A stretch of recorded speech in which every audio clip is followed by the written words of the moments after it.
여러분 안녕하십니까? 정권이 바뀔 때까지 날린다. 시사깡통의 핵펀치입니다. 여러분, 언론의 본 역할이 뭐라고 생각하시나요? 최근 언론들의 행태를 보면 이게 과연 언론의 행태가 맞는지에 대해서 생각하게 되는 일들이 한두 번 있는 것이 아닙니다. 특히나 지상파 방송사나 JTBC 같은 곳들을 보면 말입니다. KBS나 MBC 같은 경우는 정권의 성향에 따라서 그 논조가 심하게 바뀌는 성향이 짙었던 것은 사실입니다.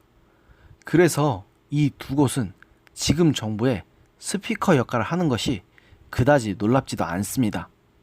하지만 JTBC는 누가 봐도 편향성이 심할 정도로 정권이 바뀌자 논조가 심하게 달라졌습니다. 지난 정부가 무엇을 잘못만 하기만 해도 앞장서서 비판하던 JTBC는 이제 소위 팩트체크를 정권에 반대하는 사람들의 이야기를 반박하고 비판하는 데 씁니다. 당연히 정부 비판 뉴스는 찾아볼 수가 없습니다. 그래서 이런 언론에 실망한 사람들이 몰려드는 곳이 바로 유튜브 아니겠습니까? 저 역시 TV 뉴스를 안 보게 된 지 오래되었습니다.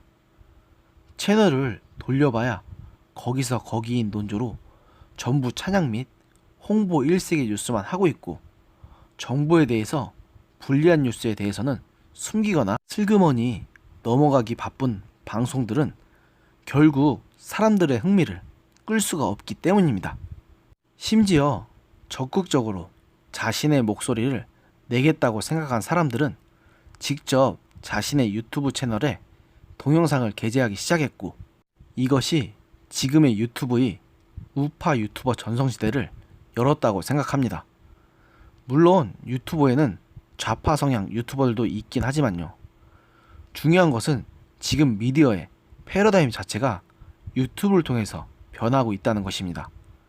사람들은 더 이상 단순한 정보의 소비자가 아닌 정보의 생산자가 되기도 한다는 점에서요. 그러나 이 정부는 개인 방송조차도 자신들 마음대로 통제하려고 하는 것 같습니다. 최근에 있었던 HTTPS 규제나 이번에 발의된 방송통신법 개정안만 봐도 잘 아실 수가 있을 겁니다. 그러나 이런 식으로 정부가 마음대로 언론을 통제하려고 하면 그것은 항상 비극으로 이어졌습니다. 멀리 갈 필요가 없습니다. 지금 언론은 오로지 정권을 찬양하는 관제 언론만 존재하는 북한의 실상은 어떤가요?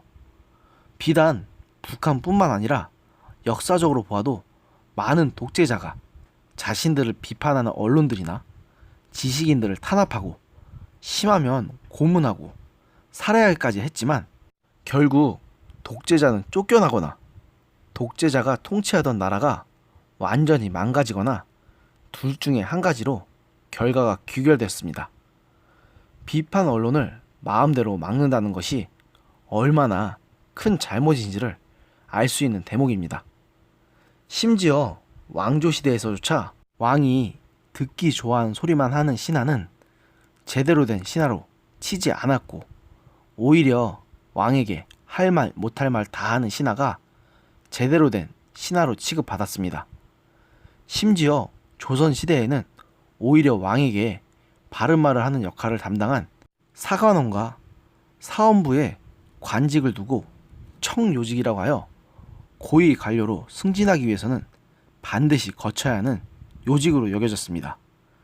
물론 이들은 현대의 언론과는 성격이 많이 다르긴 하지만 그만큼 언론은 비판 기능이 생명이라고 할 수 있음에도 지금 정부에서는 이를 많이 간과한 것 같습니다.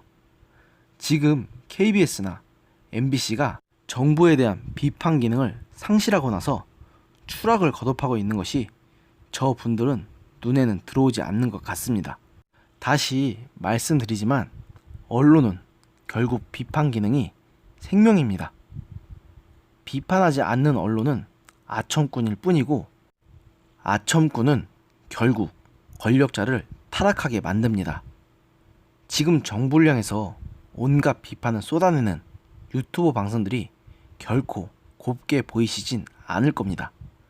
물론 유튜브 방송 중에서도 내용이 참으로 저질스러운 비난에 불과한 것도 있습니다. 하지만 정당한 비판까지 막고 오로지 자신들을 찬양하고 옹호하는 뉴스만이 진짜 뉴스라고 생각하신다면 결국 당신들 스스로 무덤을 파는 꼴밖에 안 되는 사실을 언젠가는 깨닫게 될 것입니다. 오늘의 영상은 여기까지였습니다. 들어주셔서 감사합니다.